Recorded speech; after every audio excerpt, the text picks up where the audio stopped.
دوسری چیز جو انسان کو ضرور ملے گی وہ ہے عمل کی جزا.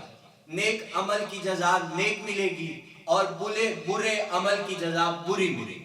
ارباب بصیرت اور ارباب معرفت اس عنوان سے ایک واقعہ سنیں.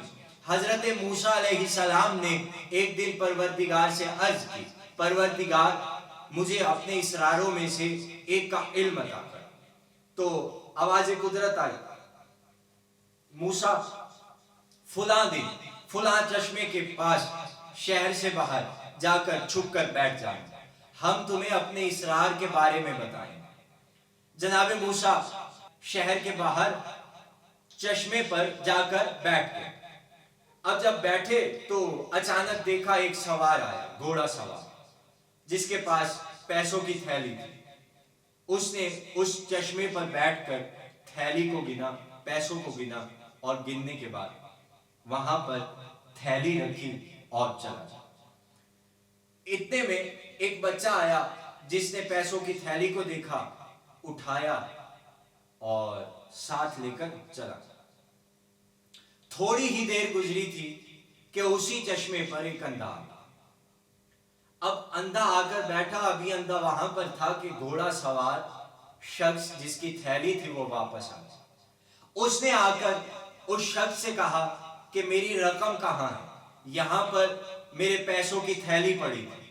اندھے نے کہا کہ میں اندھا ہوں لہٰذا میں نے نہیں اٹھائی، تم چلے جاؤ. اندھے کے لہجے میں تھوڑی سی سختی تھی.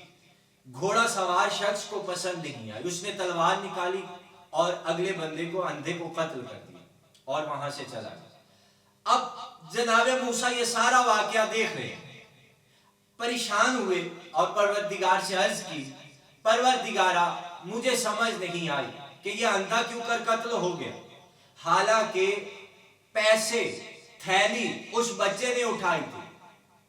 تو آواز قدرت آئی، موسیٰ اس کی وجہ یہ ہے کہ یہ بچہ جس نے پیسوں کی تھیلی اٹھائی، اس بچے کے باپ کو اس گھوڑے سوار شخص نے قتل کیا تھا، لہٰذا یہ پیسے اس بچے کے باپ کا بدلہ ہے.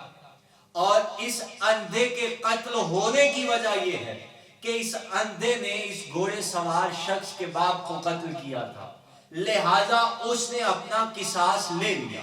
تو ارباب بصیرت معلوم ہوا کہ انسان کو اچھے اور برے اعمال کی جزا سزا اسی دنیا اور آخرت میں مل جاتی ہے.